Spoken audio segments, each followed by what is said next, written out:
ការអភិវឌ្ឍសេដ្ឋកិច្ចការគ្រប់គ្រងម៉ាក្រូសេដ្ឋកិច្ចការគ្រប់គ្រងហិរញ្ញវត្ថុសាធារណៈការអភិវឌ្ឍវិស័យហិរញ្ញវត្ថុគណៈបកប្រជាជនកម្ពុជាបន្តរក្សាស្ថិរភាពម៉ាក្រូសេដ្ឋកិច្ចនិងកំណើនសេដ្ឋកិច្ចខ្ពស់ប្រកបដោយចីរភាពក្នុងបរិយាកាសអតិផរណាមានកម្រិតទាបនិងអាចគ្រប់គ្រងបានហើយអត្រាប្តូរប្រាក់មានស្ថិរភាពដើម្បីធានាបរិស្ថានអនុគ្រោះសម្រាប់ការអភិវឌ្ឍនិងការសម្រេចគោលដៅធំៗនៃការអភិវឌ្ឍសេដ្ឋកិច្ចសង្គមការលើកកម្ពស់ជីវភាពរបស់ប្រជាជនព្រមទាំងសមាហរណកម្មទៅក្នុងតំបន់និងពិភពលោកក្នុងគោលដៅនេះគណៈបកខិតខំសម្រេចឲ្យបានកំណើនសេដ្ឋកិច្ចជាមធ្យម 7% ក្នុងមួយឆ្នាំដើម្បីធ្វើឲ្យកម្ពុជាអាចចាក់ចេញផុតពីប្រទេសមានចំណូលទាបឈានឡើងជាប្រទេសមានចំណូលមធ្យមកម្រិតទាបយ៉ាងយូរនៅឆ្នាំ 2018 និងក្លាយជាប្រទេសមានចំណូលមធ្យមកម្រិតខ្ពស់នៅឆ្នាំ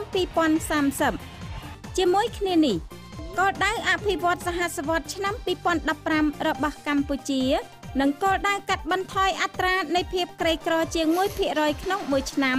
ក៏ត្រូវសម្រេចឲ្យបាននិងខិតខំរួមចំណែកធ្វើឲ្យសម្រេចគោលដៅសហគមន៍សេដ្ឋកិច្ចអាស៊ានឆ្នាំ 2015 ការរីកចម្រើនខាងសេដ្ឋកិច្ចត្រូវតែធានានូវកាលានុវត្តភាពការចូលរួមនិងការទទួលផលដោយសមត្ថធម៌សម្រាប់ប្រជាពលរដ្ឋគ្រប់ស្រទាប់គណៈបកប្រជាជនកម្ពុជាបន្តអនុវត្តគោលនយោបាយម៉ាក្រូសេដ្ឋកិច្ច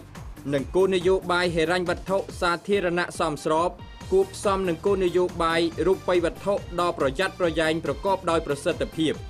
ខិតខំធ្វើពិពិធកម្មមូលដ្ឋានកំណើនសេដ្ឋកិច្ចដោយឈរលើមូលដ្ឋានភាពប្រកួតប្រជែងនៃសេដ្ឋកិច្ចកម្ពុជានិងការផ្សារភ្ជាប់សេដ្ឋកិច្ចកម្ពុជាជាមួយបណ្ដាញផលិតកម្មក្នុងតំបន់ក្នុងនោះយកចិត្តទុកដាក់ជាពិសេស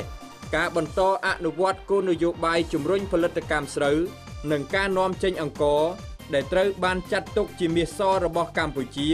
ការអនុវត្តគោលនយោបាយអភិវឌ្ឍវិស័យឧស្សាហកម្មកម្មន្តសាលនិងកសិឧស្សាហកម្មព្រមទាំងការអនុវត្តផែនការយុទ្ធសាស្ត្រអភិវឌ្ឍវិស័យទេសចរណ៍ឆ្នាំ 2012-2020 គណៈបកប្រជាជនកម្ពុជាបន្តជំរុញការអនុវត្តកម្មវិធីកំណែទម្រង់ការគ្រប់គ្រងហិរញ្ញវត្ថុសាធារណៈដើម្បីសម្រេចបាន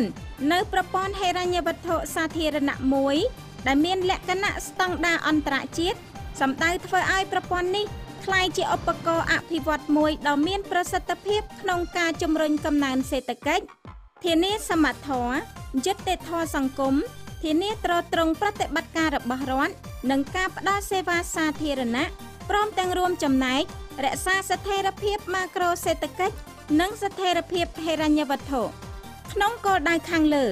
ខាងផ្នែកចំណូលគឺខិតខំជំរុញការប្រមូលចំណូលថវិកាជាតិទាំងចំណូលសារពើពន្ធនិងមិនមែនសារពើពន្ធឲ្យមានកំណើនជារៀងរាល់ឆ្នាំខាងផ្នែកចំណាយគឺបន្តផ្ដល់អាទិភាពលើវិស័យសេដ្ឋកិច្ចសង្គមគិច្ចហេដ្ឋារចនាសម្ព័ន្ធរូបវន្តការបង្កើនសមត្ថភាពនិងការលើកកម្ពស់ជីវភាពរបស់មន្ត្រីរាជការនិងកងកម្លាំងប្រដាប់អាវុធផ្សារភ្ជាប់ចំណាយសម្រាប់វិស័យនីមួយៗទៅនឹងគណនេយ្យភាពនៃសមត្ថកម្មនៅក្នុងវិស័យនោះខិតខំបង្កើនអតិថិជនដើម្បីធានាដល់តម្រូវការវិនិយោគសាធារណៈនិងសេវាបំណុលព្រមទាំងបង្កលក្ខណៈដល់ការសន្សំទុនបម្រុងរបស់រដ្ឋក្នុងការគ្រប់គ្រងការប្រមូលចំណូលនិងការចាត់ចែងចំណាយត្រូវផ្ដោតលើប្រសិទ្ធភាពតម្លាភាពនិងគណនេយ្យភាពជាមួយគ្នានេះបន្តយកចិត្តទុកដាក់ខ្ពស់ជានិច្ចក្នុងការគ្រប់គ្រងបំណុលសាធារណៈឲ្យស្ថិតក្នុងលទ្ធភាពទ្រទ្រង់នៃសេដ្ឋកិច្ចជាតិគណៈបកប្រជាជនកម្ពុជាបន្តអភិវឌ្ឍវិស័យហិរញ្ញវត្ថុសម្ដៅកសាងប្រព័ន្ធហិរញ្ញវត្ថុមួយដ៏រឹងមាំនិងផ្អែកលើគោលការណ៍ទីផ្សារដែលបម្រើឲ្យការកៀរគរនិងបែងចែកធនធានប្រកបដោយប្រសិទ្ធភាពប្រព័ន្ធនេះត្រូវមានការគ្រប់គ្រងត្រួតពិនិត្យសមស្របមានលក្ខណៈប្រកួតប្រជែងសមាហរណកម្មតម្លាភាពនិងប្រសិទ្ធភាពក្នុងគោលដៅនេះគណៈបកបន្តជំរុញការអនុវត្តយុទ្ធសាស្ត្រអភិវឌ្ឍវិស័យហិរញ្ញវត្ថុ ឆ្នាំ 2011-2020 ដោយផ្ដោតសំខាន់លើវិស័យធនាគារនិងវិស័យហិរញ្ញវត្ថុមិនមែនធនាគារសម្ដៅគាំទ្រដល់ពិពិធកម្មសេដ្ឋកិច្ចអ្នកវិនិយោគនិងភាពប្រកួតប្រជែងនៃសេដ្ឋកិច្ចកម្ពុជាជាពិសេសវិស័យកសិឧស្សាហកម្មនិងកម្មន្តសាលក៏ដូចលទ្ធភាពទទួលបានសេវាហិរញ្ញវត្ថុសម្រាប់សហគ្រាសធុនតូចមធ្យមនិងសម្រាប់ប្រជាពលរដ្ឋទូទៅព្រមទាំងជំរុញការធ្វើសមាហរណកម្មហិរញ្ញវត្ថុជាមួយបណ្ដាប្រទេសក្នុងអាស៊ានគណៈបកប្រជាជនកម្ពុជាអនុវត្តគោលនយោបាយរូបិយវត្ថុប្រកបដោយភាពទន់ភ្លន់និងប្រុងប្រយ័ត្នដែលរួមចំណែកដល់ការរក្សាស្ថិរភាពម៉ាក្រូសេដ្ឋកិច្ចនិងបង្កើតបរិស្ថានអំណោយផលដល់ការអភិវឌ្ឍបន្តរក្សារបបអត្រាប្តូរប្រាក់អណ្ដែតមានការគ្រប់គ្រងដើម្បីរក្សាស្ថិរភាពប្រាក់រៀលពង្រឹងជំនឿទុកចិត្តរបស់សាធារណជននិងវិនិយោគិនមកលើប្រាក់រៀលជំរុញការប្រើប្រាស់ប្រាក់រៀលលើមូលដ្ឋានស្ថិរភាពតម្លៃប្រាក់រៀលនិងកាត់បន្ថយដុល្លាររូបនីយកម្មពង្រឹងប្រព័ន្ធធនាគារឲ្យកាន់តែមានប្រសិទ្ធភាពសមាហរណកម្មនិងការប្រកួតប្រជែងតាមរយៈការបង្កើនប្រសិទ្ធភាពនៃការត្រួតពិនិត្យការគ្រប់គ្រងហានិភ័យសន្តានេយ្យភាពហានិភ័យឥណទាននិងហានិភ័យទីផ្សារដោយអនុលោមតាមស្តង់ដារអន្តរជាតិបន្តពង្រឹងប្រព័ន្ធមីក្រូហិរញ្ញវត្ថុឲ្យកាន់តែមានភាពរឹងមាំមានប្រសិទ្ធភាពនិងបម្រើផលប្រយោជន៍នៃស្រទាប់ប្រជាជនក្រីក្រជាមួយនឹងតម្លៃសេវាហិរញ្ញវត្ថុសមស្របដែលអាចទទួលយកបានព្រមជាមួយគ្នានេះបន្តជំរុញការអភិវឌ្ឍវិស័យហិរញ្ញវត្ថុមិនមែនធនាគារដូចជាវិស័យធានារ៉ាប់រងវិស័យសោធនវិស័យមូលបត្រនិងវិស័យអចលនទ្រព្យជាដើមពាណិជ្ជកម្មគណៈបកប្រជាជនកម្ពុជាបន្តជំរុញការអភិវឌ្ឍវិស័យពាណិជ្ជកម្មតាមរយៈការធ្វើពិពិធកម្មទីផ្សារនាំចេញនិងការបង្កើនល្បឿនសមាហរណកម្មនៅក្នុងក្របខ័ណ្ឌពាណិជ្ជកម្មសេរីសំខាន់នៅក្នុងតំបន់និងពិភពលោកជាពិសេសបណ្ដាប្រទេសក្នុងសមាគមអាស៊ានស្របតាមទិសដៅធ្វើឲ្យសម្រេចសហគមន៍អាស៊ានឆ្នាំ2015និងបណ្ដាប្រទេសជាសមាជិកនៃអង្គការពាណិជ្ជកម្មពិភពលោកឆ្លងតាមការអនុវត្តទិសដៅនេះកម្ពុជានឹងទទួលបានអត្ថប្រយោជន៍សម្រាប់ការជំរុញកំណើនសេដ្ឋកិច្ចនិងផ្ដល់ឱកាសដល់កម្ពុជាក្នុងការរួមចំណែកកសាងគោលនយោបាយសេដ្ឋកិច្ចតំបន់និងពិភពលោក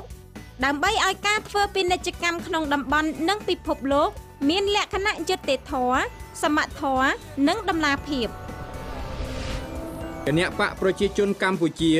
បន្តពង្រីកទំនាក់ទំនងពាណិជ្ជកម្មអន្តរជាតិដើម្បីផ្សារភ្ជាប់ទីផ្សារក្នុងប្រទេសជាមួយនឹងទីផ្សារក្រៅប្រទេសលើកកម្ពស់ការអភិវឌ្ឍសមត្ថភាពផលិតផ្គត់ផ្គង់ជំរុញការវិនិយោគនិងការនាំចេញទំនិញដោយផ្ដោតលើការបង្កើនគុណភាពផលិតផលក្នុងស្រុកការបង្កើតបន្ថែមមុខរបរនិងមុខទំនិញថ្មីសម្រាប់នាំចេញសម្ដៅរក្សាលំនឹងនៃជញ្ជីងពាណិជ្ជកម្មបញ្ជៀសវិបត្តិទីផ្សារដោះស្រាយការងារនិងបង្កើនចំណូលរបស់ប្រជាពលរដ្ឋគណៈបកប្រជាជនកម្ពុជារក្សាស្ថិរភាពថ្លៃទំនិញនៅលើទីផ្សារបន្តធ្វើកិច្ចអន្តរាគមន៍លើទីផ្សារជាពិសេសចំពោះបណ្ដាមុខទំនិញជាយុទ្ធសាស្ត្រដូចជាស្រូវអង្ករប្រេងឥន្ធនៈ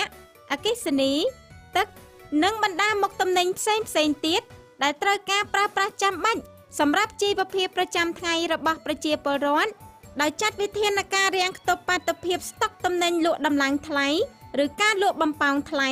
ដែលនាំឲ្យប៉ះពាល់ដល់ជីវភាពរស់នៅរបស់ប្រជាពលរដ្ឋបង្កលក្ខណៈងាយស្រួលឲ្យផលិតផលនិងទំនិញធ្វើចរាចរណ៍បានដោយសេរីនៅគ្រប់ទីកន្លែងដោយឈរលើគោលការណ៍ប្រកួតប្រជែងដោយស្មើភាពតាមថ្លៃទីផ្សារសេរីជាពិសេសយកចិត្តទុកដាក់ការពារថ្លៃទំនិញកសិផលរបស់ប្រជាកសិករនិងជំនះបាតុភិបដែលនាំឲ្យកកស្ទះទំនិញកសិផលការបន្ទាបបង្អាប់ថ្លៃកសិផលនិងការរាំងស្ទះការដឹកជញ្ជូនគណៈបកប្រជាជនកម្ពុជាខិតខំរក្សាទីផ្សារដែលមានស្រាប់និងបន្តចរចាបើកច្រកទីផ្សារជាមួយប្រទេសជាដៃគូពាណិជ្ជកម្មនានាដើម្បីជំរុញឲ្យទំនិញនិងសេវារបស់កម្ពុជា ដណ្ដើមបានទីផ្សារកាន់តែទូលំទូលាយថែមទៀតចូលរួមយ៉ាងសកម្មជាមួយបណ្ដាប្រទេសក្នុងសមាគមអាស៊ានក្នុងការបង្កើតតំបន់ពាណិជ្ជកម្មសេរីជាមួយបណ្ដាប្រទេសធំៗក្នុងពិភពលោកដើម្បីពង្រីកទីផ្សារឲ្យបានជាអតិបរមាព្រមជាមួយនោះខិតខំពង្រឹងនិងពង្រីកលក្ខណៈសម្បត្តិនានាសម្ដៅពង្រឹងសមត្ថភាពប្រកួតប្រជែងរបស់កម្ពុជានៅក្នុងទីផ្សារក្រៅប្រទេសគណៈបកប្រជាជនកម្ពុជាការពារ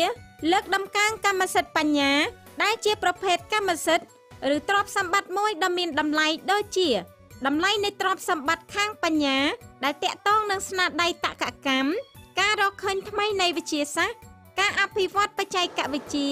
គំនូសឧស្សាហកម្មម៉ាកនិងពាណិជ្ជនាមជាដើមលើកស្ទួយផលិតផលសម្គាល់ភូមិសាស្ត្រផលិតផលដែលបង្ហាញនៅមរតកវប្បធម៌ប្រពៃណីដែលជាស្នាដៃរបស់ផលិតករខ្មែរពង្រឹងការអនុវត្តច្បាប់ស្តីពីការគ្រប់គ្រងគុណភាពសុវត្ថិភាពលើផលិតផលទំនិញនិងសេវាទប់ស្កាត់សកម្មភាពប្រកួតប្រជែងមិនស្មោះត្រង់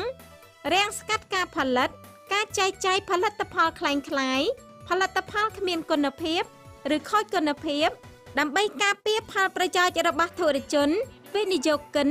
លើកទឹកចិត្តពាណិជ្ជករផលិតករឲ្យធ្វើប្រតិបត្តិការពាណិជ្ជកម្មដោយស្មារតីនិងការពារផលប្រយោជន៍របស់ប្រជាពលរដ្ឋដែលជាអ្នកប្រើប្រាស់ផលិតផលទំនិញឬសេវានានាទប់ស្កាត់ការនាំចូលទំនិញប្រើប្រាស់រួចដែលប៉ះពាល់ធ្ងន់ធ្ងរដល់បរិស្ថានគណៈបកប្រជាជនកម្ពុជាបន្តជំរុញចលនាភូមិមួយផលិតផលមួយដោយឈរលើគោលការណ៍3យ៉ាងគឺ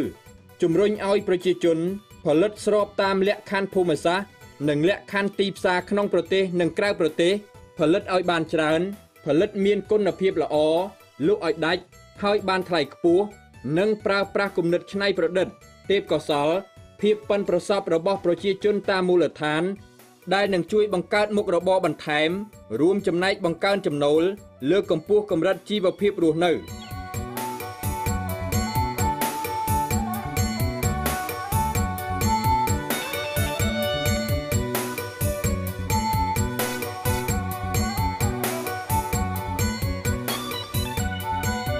បើស្រឡាញ់បើអាណិតបើពេញចិត្តបើជឿទុកចិត្តសម្ដេចហ៊ុនសែនសូមបោះឆ្នោតជូនគណៈបកប្រជាជនកម្ពុជាសូមបោះឆ្នោតជូនគណៈបកប្រជាជនកម្ពុជាដែលមានរូបទេវតាបែបផ្កាជាសញ្ញាសម្គាល់មានលំដាប់លេខរៀងទី4នៅលើសញ្ញាឆ្នោត